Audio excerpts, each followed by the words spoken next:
नमस्कार, जोहार। आप सभी को रामनवमी की बहुत बहुत शुभकामनाएं। अभी हम लोगों के साथ बात करने के लिए हैं कांके पूर्वी से जिला परिषद के उम्मीदवार संजय लाल महतो जी।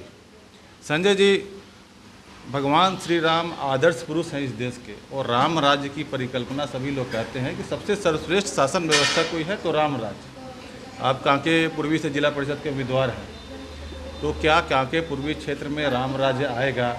आप किस प्रकार क्षेत्र का विकास करेंगे? क्या योजनाएं हैं आपके पास?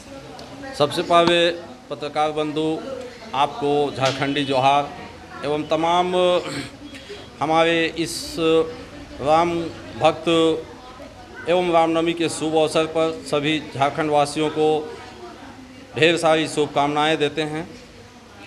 और सबसे पहले आपने जो बात रखे कि सबसे सुशासन व्यवस्था राम राज्य में था, ये बात सत्य है।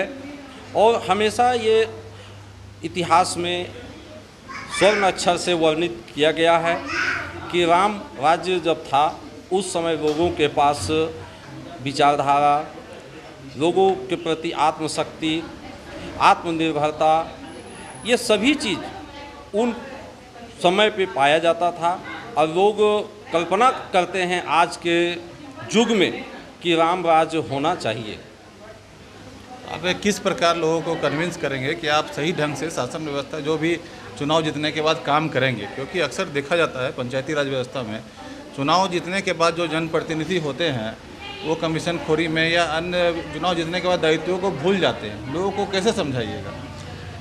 सबसे पहले मैं ये कहूँगा कि चुनाव एक बहुत ही बड़ा लोकतंत्र का चुनाव है, और इस चुनाव प्रक्रिया से गुजरने के बाद जो भी सत्ता में आते हैं, सत्ता में आने के बाद सुख भोग विलास में व्याप्त वो समय को भूल जाते हैं किस वादे के साथ आए थे। लेकिन मैं आपको आश्वस्त करा देना चाहता हूँ निश्चित तौर पे कि मैं आज से कई वर्षों पूर्व से मैं समाज के लोगों के साथ जुड़ के सुख दुख या किसी प्रकार का अनहोनी घटना होती है, सबसे पहले मैं उन जगहों पर जाकर सांत्वना देने का काम करता हूं।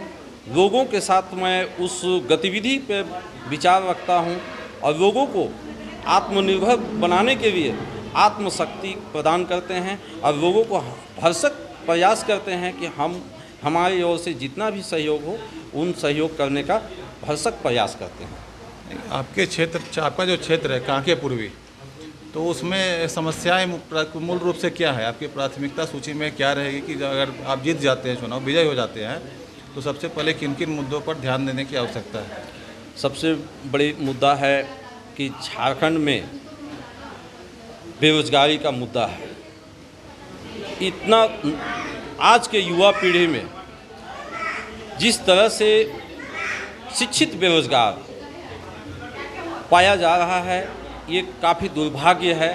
और सभी लोग ये आशा और उम्मीद के साथ टकटकी लगा के बैठे हुए हैं कि कोई ना कोई ऐसी सरकार आएगी जिस सरकार के माध्यम से रोज़गार का सृजन हो और जो पढ़े लिखे शिक्षित बेरोजगार हैं उन लोगों को आत्मनिर्भर बनाने के लिए बहुत सा रोजगार को खोलने की चेष्टा करेंगे, लोगों को आत्मनिर्भर बनाने का चेष्टा करेंगे, लोगों के साथ कदम से कदम मिलाकर उनकी जो समस्या है और बेरोजगार को दूर करने के लिए सभी लोगों के साथ मिलकर इस बेरोजगारी की समस्या को दूर करने का काम करेंगे।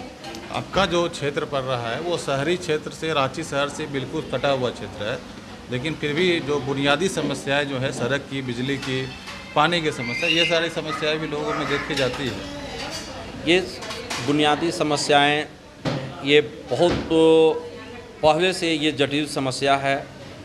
लोग इससे वंचित कई वर्षों से हैं और ये लोगों में एकजुटता की भी कमी है, जिसके कारण जो भी सत्ता में आते हैं उनसे बात करने के लिए या सत्ताधारी जो भी होते हैं वो अपना सुख भोग विलास में लग जाते हैं और वो जनता की जो सोच के जो भेजते हैं प्रतिनिधित्व को बनाकर, वो अपना दायित्व को भूल जाते हैं, जिसके कारण आज इस तरह का जटिल समस्या घर घर पे फैला हुआ है। ठीक है सर, बात करने के लिए बहुत बहुत धन्यवाद। धन्यवाद पत्रकार महोदय।